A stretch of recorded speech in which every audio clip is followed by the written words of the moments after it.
or take the Moroni, Captain Moroni's flag, the title of liberty. It happens that flags were tied to the backs of military commanders. They had no communication system on the battlefield, you know. A shout or a whistle or something, which probably they couldn't hear. But they had visual communication. And as long as the banner on the back of the commander was visible, then it's go and do what we planned. If it disappears, then retreat. You know, there's nothing left.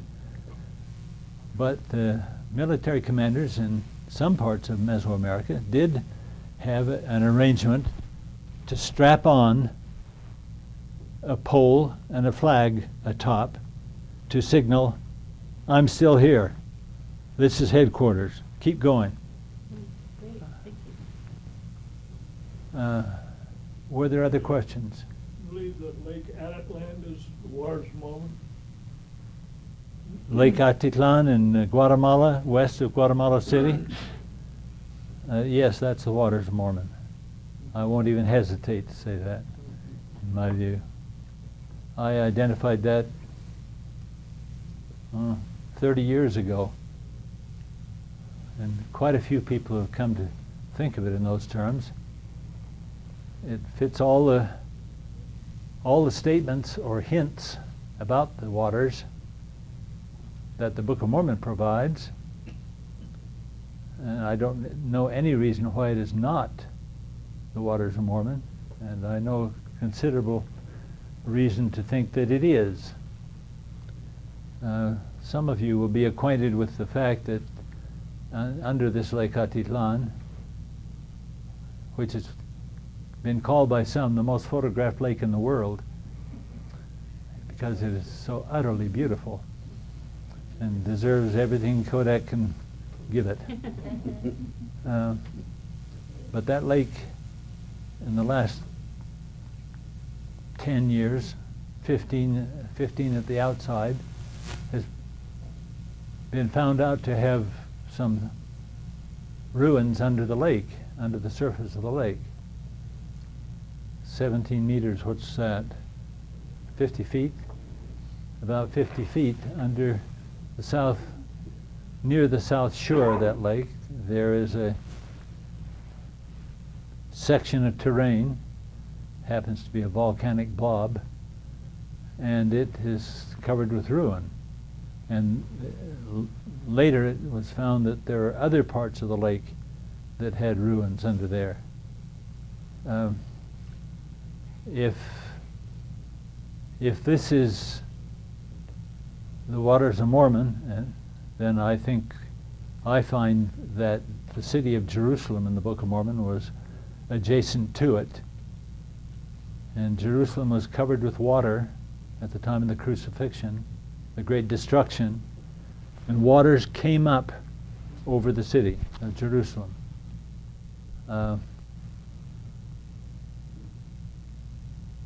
I guess I won't go further than that. Beyond that would be speculating, but I will speculate that that's the city of Jerusalem somewhere under that water. It would fit perfectly. Yes? Just a comment. The Scripps Institute is now using underwater exploration to make those ruins more visible. Yes. Yes. And then ultimately, some underwater archaeologists need to go and check the ruins in a direct way, and that has not really been done seriously at this point. Yes. So at the time they were the waters of Mormon, they were drainage, a river system, a smaller lake, something, because you're suggesting they're now cities that were, not covered at the time they were waters of Mormon. They didn't look like they do now, or else those cities wouldn't be covered now. That lake is a very, very steep lake. It's about 1,500 feet deep at its deepest. and the volcanic- volcanoes on three or four sides of it. And one guess is that some underwater volcanic activity caused water to rise suddenly. We'll know more when we know more. Yes, in the back. In the new film that's come out that was so nifty, showing us the beautiful passages of the New World and a lot of the information I think that you developed. They talk a lot about, they note an amalgamation of peoples who were already there, converts to the chosen people, and that is evidenced by the numbers of people in armies, and then they have terrible slaughters, but then they come up with another 20,000 guys 2 years later. Are you comfortable with this idea that the record we have in the Book of Mormon doesn't necessarily talk about the missionary efforts outside of what we comfortably call Lamanites and Nephites, that they were converting all kinds of people? Whatever converting meant. Allying? Yeah, at least. Yes, in some cases.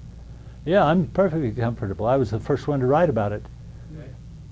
And there's even more information now.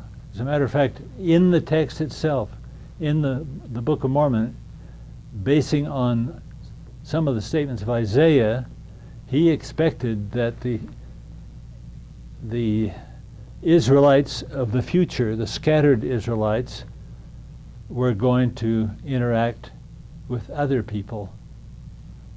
And if that can be applied to Lehi's descendants, then it's just natural that there would be such people. And after all, there are at least 200 languages in Mesoamerica, at least 200 languages. Now, some of those are a result of splitting, but there are something like 7 or 8 basic languages that are very old. So there were people there. There were plenty of people there. I don't know what plenty was, but not so many that the Nephites and I think the Lamanites couldn't get a toehold. And you realize that the record is from the upper class view.